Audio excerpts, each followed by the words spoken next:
Praise the Lord. இன்றைக்கி ஆதியாகமம் 4வது அதிகாரம் தான் நம்ம ரீட் பண்ண போகிறோம். என் கூட சேர்ந்து எல்லாருமே ரீட் பண்ணுங்கள். ஆதாம் தன் மனைவியாகிய ஏவாளை அறிந்தான். அவள் கர்ப்பவதியாகி காயினை பெற்று, கர்த்தரால் ஒரு மனுஷனை பெற்றேன் என்றாள். பின்பு அவனுடைய சகோதரனாகிய ஆபேலை பெற்றாள். ஆபேல் ஆடுகளை மேய்க்கிறவனானான். காயின் நிலத்தை பயிரிடுகிறவனானான். சில நாள் சென்ற பின்பு காயின் நிலத்தின் கனிகளை கர்த்தருக்கு காணிக்கையாக கொண்டு வந்தான். ஆபேலும் தன் மந்தையின் தலையீற்றுகளிலும் அவைகளில் கொழுமையானவைகளிலும் சிலவற்றை கொண்டு வந்தான். ஆபேலையும் அவன் காணிக்கையையும் கர்த்தர் அங்கீகரித்தார். காயினையும் அவன் காணிக்கையையும் அவர் அங்கீகரிக்கவில்லை. அப்பொழுது காயினுக்கு மிகவும் எரிச்சல் உண்டாகி அவன் முகநாடி வேறுபட்டது. அப்பொழுது கர்த்தர் காயினை நோக்கி, உனக்கு ஏன் எரிச்சல் உண்டாயிற்று? உன் முகநாடி ஏன் வேறுபட்டது? நீ நன்மை செய்தால் மேன்மை இல்லையோ? நீ நன்மை செய்யாதிருந்தால் பாவம் வாசற்படியில் படுத்திருக்கும். அவன் ஆசை உன்னை பற்றியிருக்கும். நீ அவனை ஆண்டு கொள்ளுவாய் என்றார். காயின் தன் சகோதரனாகிய ஆபேலோடே பேசினான். அவர்கள் வயல்வெளியில் இருக்கும் சமயத்தில் காயின் தன் சகோதரனாகிய ஆபேலுக்கு விரோதமாய் எழும்பி அவனை கொலை செய்தான். கர்த்தர் காயினை நோக்கி, உன் சகோதரனாகிய ஆபேல் எங்கே என்றார். அதற்கு அவன், நான் அறியேன், என் சகோதரனுக்கு நான் காவலாளியோ என்றான். அதற்கு அவர், என்ன செய்தாய்? உன் சகோதரனுடைய இரத்தத்தின் சத்தம் பூமியிலிருந்து என்னை நோக்கி கூப்பிடுகிறது.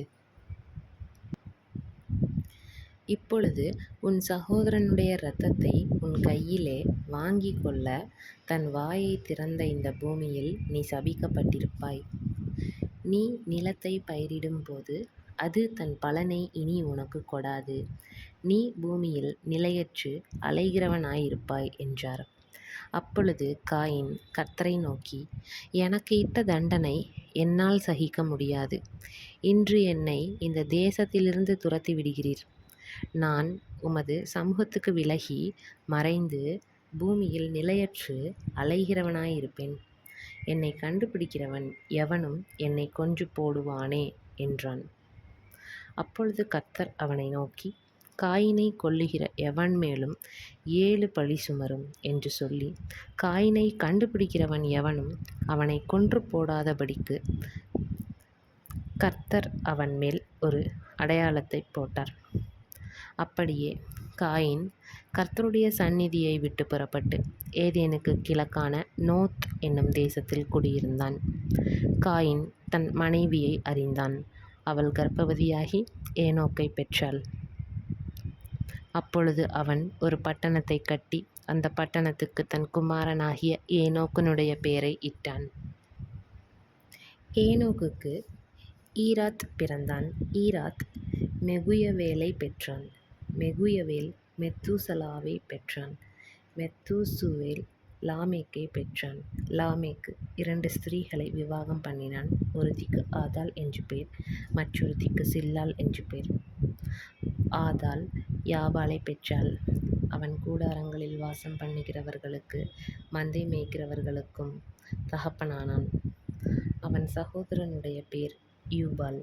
அவன் கின்னரக்காரர், நாகசுரக்காரர் யாவருக்கும் தகப்பனானான்.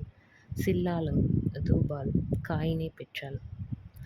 அவன் பித்தளை, இரும்பு முதலியவற்றின் தொழிலாளர் யாவருக்கும் ஆசாரியானான். தூபால் காயினுடைய சகோதரி நாமாள். லாமேக்கு தன் மனைவிகளை பார்த்து, ஆதாளே, சில்லாளே, நான் சொல்வதை கேளுங்கள். லாமேக்கின் மனைவிகளே, என் சத்தத்துக்கு செவி கொடுங்கள். எனக்கு காயமுண்டாக ஒரு மனுஷனை கொன்றேன். எனக்கு தழும்புண்டாக ஒரு வாலிபனை கொலை செய்தேன். காயினுக்காக 7 பழி சுமருமானால் லாமேக்குக்காக 77 பழி சுமரும் என்றான். பின்னும் ஆதாம் தன் மனைவியை அறிந்தான். அவள் ஒரு குமாரனை பெற்றது.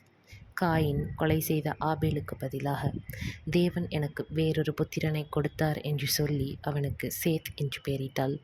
சேத்துக்கும் ஒரு குமாரன் பிறந்தான். அவனுக்கு ஏனோஸ் என்று பெயரிட்டான். அப்பொழுது மனுஷர் கர்த்தருடைய நாமத்தை தொழுது கொள்ள ஆரம்பித்தார்கள். தேங்க்யூ.